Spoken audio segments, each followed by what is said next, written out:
This Saturday, the 25th of April 2020, is Anzac Day.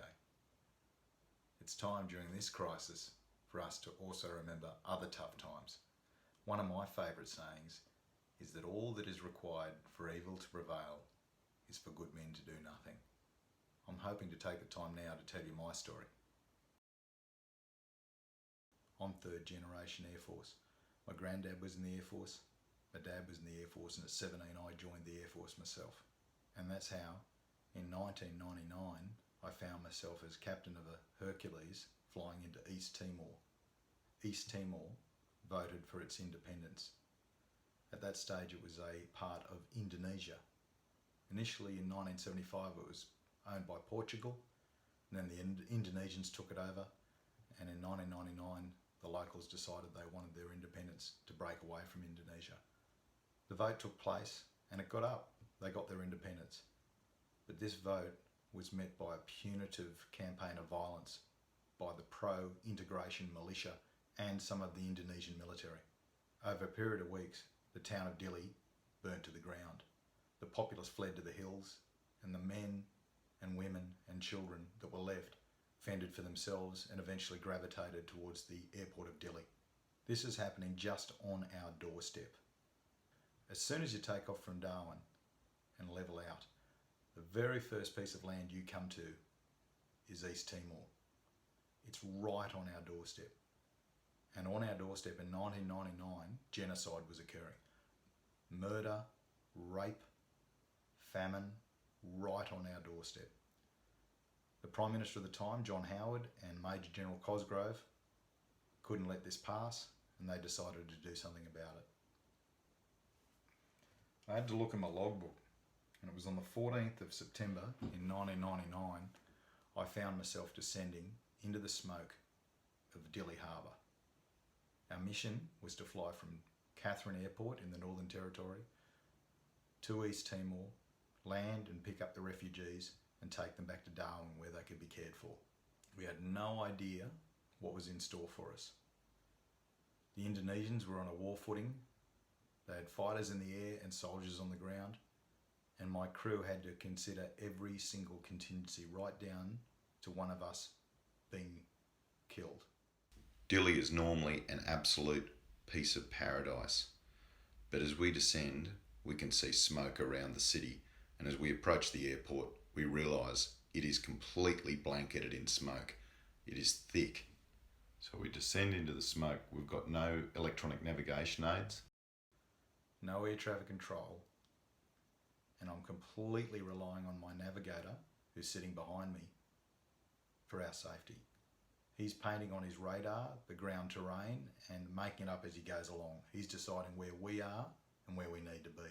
He's sitting behind me, his name's Rosie, and I trust him with my life. We're descending into the gloop and he's telling me, Marty, come onto a heading of this, start increasing your rate of descent, you need to slow up slightly. Okay, in 30 seconds I'm turning you left onto a heading of east. The airport's 4 miles away, and he keeps this paddock going. We're descending down, below 2,000 feet, below 1,000 feet. It's a terrain-rich environment. I'm completely blind and I'm hand flying. Eventually, as we get near the ground, the co-pilot and I take gear and flap. I'm wearing my helmet and so is he.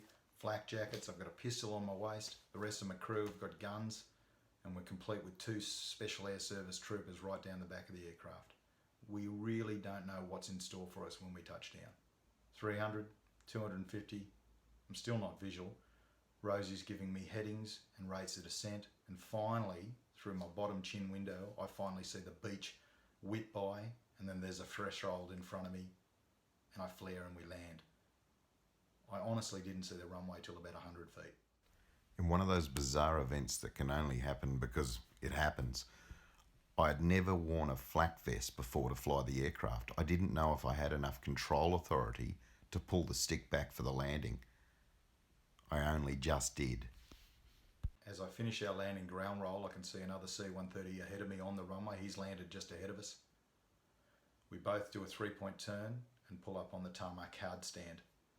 One of our own, in fact one of Qantas's own, Rob Sokol, is sitting there looking sheepish and marshalling me in. It is chaos on the ground. All I can see everywhere are Indonesian flags.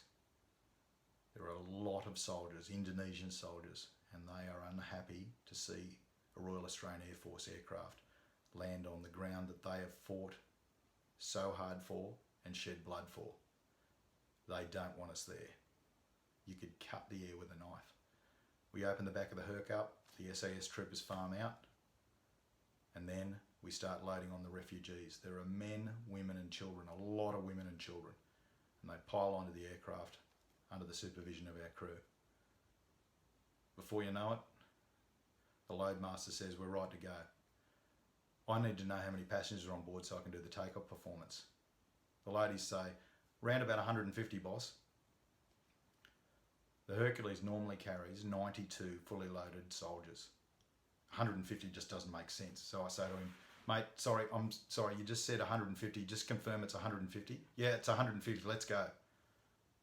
We've got 150 plus people on board. It's standing room only. The SAS troopers are back on board, the loadmasters are on board, we shut the aircraft up and we get out of there. Whether we have an engine failure, whether we hit a bird, whether someone shoots at us and I die, it doesn't matter. We're getting airborne. We take off. We don't know it, but we're being supervised by F-18s and F-111s above us, Navy gunboats just off the coastline, and the airfield itself has some special air service people that are there, although no one knows it. It's dead silent until we level off in the cruise. And then things get back to normal. And then I can hear something right down the back of the aircraft, and it's growing like an ocean wave. It gets louder and louder and I don't know what it is. So I ring up my loadmaster. What's that noise, mate? My loadie's called Junior. Junior, what's the noise? No answer. So I start getting a bit agitated. Junior, get back to me. Still no answer. I'd send Rosie to have a look. And finally Junior gets back to me. Boss, it's okay, I just need a minute. Rosie comes back and he's got tears in his eyes. What's happened is my loadmasters have started handing out Tetra packs of orange juice to these men and women and children who have been living at that airfield after watching their civilization burn to the ground. They've never been in an aircraft before, let alone know what a Tetra pack of orange juice is. So the loadmasters show them. And 152 men, women and children realise that they haven't gone from the frying pan to the fire, that in fact we're here to help them. And they start cheering. And it's the proudest moment of my career. There's not a dry eye in the house. Every single man on that flight deck is crying like a baby. It is the highlight of my flying career, and I'm so proud of it. 30 minutes later we land in Darwin. We offload those 152 people and they're headed off under the supervision of our troops to hospitals, and they get looked after. We head back to Dili and take out another 120, and during the day the 13 Herculeses that are operating take out close to 2,000 people. That day I learned about courage. Courage is not about being fearless. I was full of fear on that day. It's knowing that you will be full of fear, but acting anyway. I know men and women in this company that makes my story pale by comparison. Their courage is boundless. They were full of fear, but they acted anyway. And so in the light of all that, I say to you, on Anzac Day, let's celebrate it. Let's celebrate that there are people out there with courage that do courageous things and that look after our way of life. Thanks for listening to my story. Lest we forget.